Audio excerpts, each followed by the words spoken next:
Let's talk about Tylenol, Trump, and RFK Jr.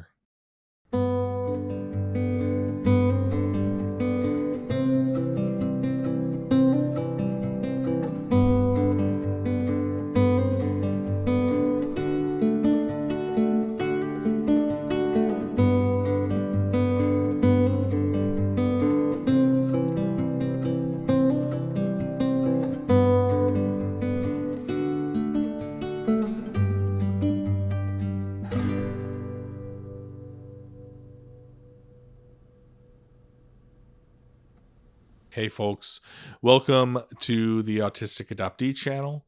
As the channel name suggests, I am both autistic and I am an adoptee.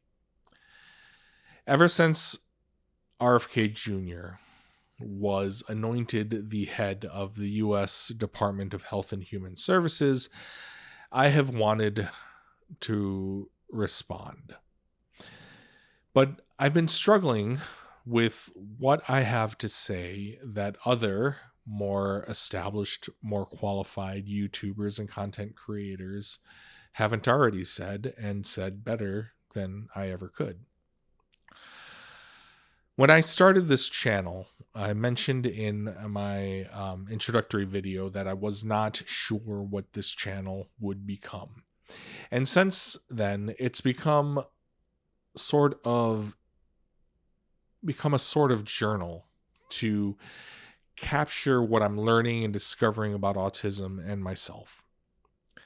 Making the outlines and writing the scripts for these videos has been my way of processing my research, my insights, and my thoughts, and then turning around and sharing the research, the insights and thoughts in video form after I've processed them has become sort of my way of giving back, trying to give back to and to bolster up the autism community. So I've decided that this episode will be more of that journal entry type of thing. It'll be a little bit messier. Basically a mental dump of my thoughts and feelings about what's happened in the last 9 months or so since this administration took power. What I have to say is it's a bit ranty, and it might upset some folks. It might alienate some folks, and I expect that I might lose some of the few subscribers that I have at this point. But I'm fine with that. I think I'm fine with that, right? So basically, what it comes down to right now is that I'm scared. I'm scared on several levels. I'm scared of the worst case scenarios, and I'm scared of what's actually happening. And I know that I'm not the only person who is scared, especially within the autism community with everything that's going on. And I need you to know, if you are one of those people who's scared like I am, I need you to know that your fear is legitimate and justified. It is not paranoia. It is not hysteria. Your fear is a very real response to very real events.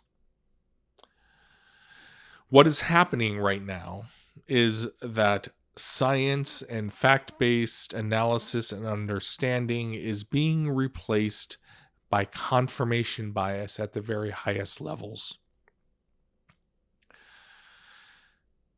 The autism community and the scientific knowledge and understanding around autism has grown and advanced so much in the last 50 years, and especially in the last 20 years or so. So much progress has been made in shifting the paradigm from shame to empowerment, from hiding us away in institution to accommodations and support for autistic people. I mean, there's so much more progress that needs to be made, yes. But the fact is that progress was being made. And it was even gaining speed, gaining traction, becoming more mainstream. There have been better diagnostic criteria, better treatment options, better accommodations, better awareness.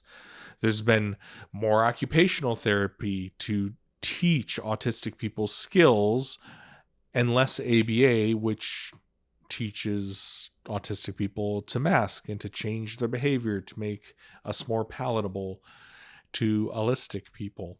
And even ABA itself has been shifting away from that mask and hide model to more of an occupational therapy model. I mean, they still have a ways to go, but even ABA itself is shifting.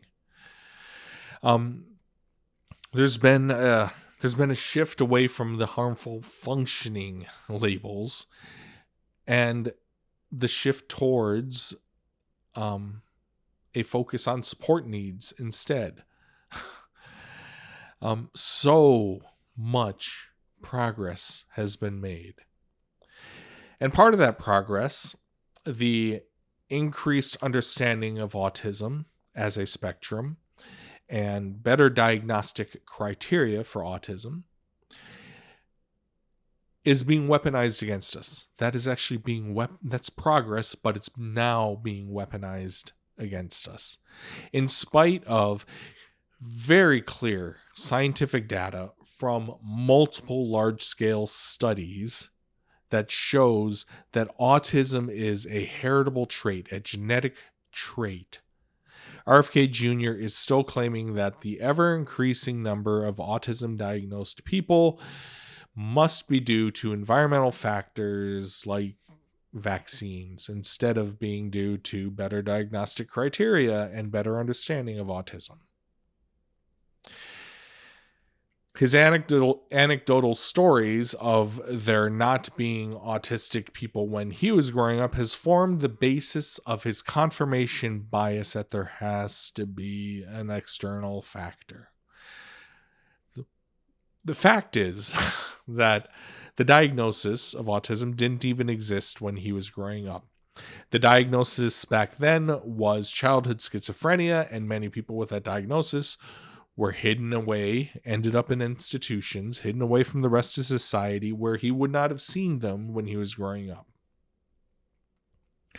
The ignorance of science is astounding. And yes, there actually is a correlation between vaccines and the autism diagnosis. Through the 60s and 70s, school vaccine requirements began spreading across the various states within the United States.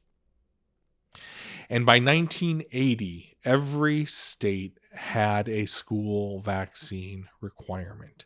Coincidentally, 1980 is the year that autism actually became an official diagnosis. So there is a correlation. As the rate of vaccinated children increased, so did the rate of autistic children, or children being diagnosed as autistic. Vaccine usage increased, number of autistic children increased. There is a correlation, but correlation is not causation unless you are operating from a place of confirmation bias, where your surface level analysis is only looking for data that supports your preconceived conclusion. And in the past week, we had President Donald Trump with RFK Jr. Announce that the use of Tylenol by pregnant mothers can cause autism in their children. And let's be honest, Trump only said Tylenol, the brand name, because he can't pronounce acetaminophen or paracetamol. Jokes aside, correlation is not causation. There's a similar timing issue with Tylenol as there was with vaccine, right? The timing issue with Tylenol or the timing explanation with Tylenol is that it was finally approved for widespread over-the-counter use in 1960. So use of Tylenol began, widespread use of Tylenol began as at the same time as research into autism was really starting to take off in 1960. There's also the fact that things like hypermobility, Ehlers-Danlos syndrome, and other joint / musculoskeletal issues or disorders are common comorbidities for autistic people. So maybe a high masking, lower support needs autistic mother with chronic joint pain maybe might be more likely to be taking an anti-inflammatory pain reliever like Tylenol than someone who isn't autistic. And since every large-scale study, the real scientific studies and analysis, shows that autism is a heritable condition, maybe this is an explanation for the correlation between Tylenol and autism. And let's not forget that pregnancy comes with its own spate of aches and pains that any expectant mother might be taking Tylenol for. So yeah, maybe the data shows a correlation, but the actual analysis of causation is being ignored in favor of confirmation bias. And for the record, I'm not claiming that any of the explanations that I've put forth is the explanation, right? I am saying that the same data correlation exists with my explanations. And therefore, the truly scientific approach should be to question and to study and to analyze and to learn more. And let's not forget that there is a long and proud history of misogyny in blaming mothers for autistic children. In the 50s and 60s, when the diagnosis was childhood schizophrenia, refrigerator mothers, mothers who weren't emotionally warm and nurturing enough, were blamed for children with the diagnosis of childhood schizophrenia. As a side note, a person who is perceived as not warm and nurturing, isn't that one of the many stereotypes of autistic people, of an autistic person? I mean, isn't that observation not evidence for the heritable nature of autism? I mean, like the autism diagnosis, many of the individuals in this administration, from Trump on down, have a long history of misogyny. I'm just putting that on the table. So, anyways, why am I and others scared? I am scared because the scientific advances that have led to better acceptance of autistic people and better supports and accommodations, they are being used to further stigmatize and oppress autistic people. I am scared because the mindset is shifting from accommodate and support to cure. There is no cure. So instead, we will revert to the mask and hide model, or worse, the institutionalize model, right? I am scared because the focus is on getting rid of autism, which inherently means getting rid of autistic people. And I am an autistic person. I mean, remember that Hans Asperger sent autistic children who weren't functional enough to benefit society to a clinic where they were euthanized. They were killed. Hans Asperger killed children who weren't functional enough to benefit society, to remove them from the gene pool to protect the purity of the German people. And even without that worst case scenario, even without that, without the euthanization of autistic children, what this administration is doing, and this focus on getting rid of autism, that is eugenics. And it is terrifying. On top of the fear, in addition to being scared, I am sitting on and trying to manage my anger. Anger tends to be my default emotion. I think I default to anger under stress as a trauma response, but also as part of my base personality. Regardless of where it comes from, I am angry.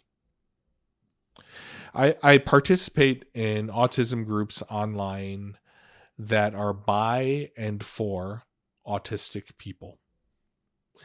I also lurk in other autism groups that are geared more towards parents and other non-autistic people. I am angry. I am very angry at the number of anti-vax and or pro-Trump people in those groups. I am angry that they have autistic, that they are responsible for the care of autistic people. I am angry that so many parents of autistic children center themselves in the conversation to begin with. I am even more angry that many of them are buying into this anti-science, anti-vax, and now anti-Tylenol rhetoric. It disgusts me. And even more, I'm angry. I'm angry that as a society, as a whole, we lack empathy to the point that we will elect such hatred and bigotry and anti-scientific or ignorance to any political position, let alone the President of the United States.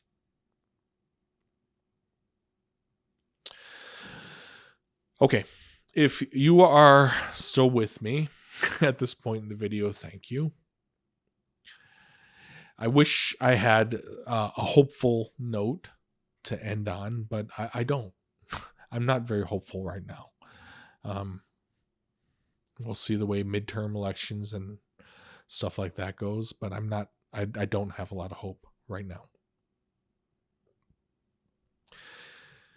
But I don't know. Maybe you can help me with that. Maybe you can share something that might be a little bit of hope to hold on to. I mean, what hope do you see? Please tell me. Or maybe you're like me and you're steeped in anger and fear. I mean, do you disagree with me? Do you think I'm paranoid? Whatever your thoughts are, I'd love to hear them in the comment section below.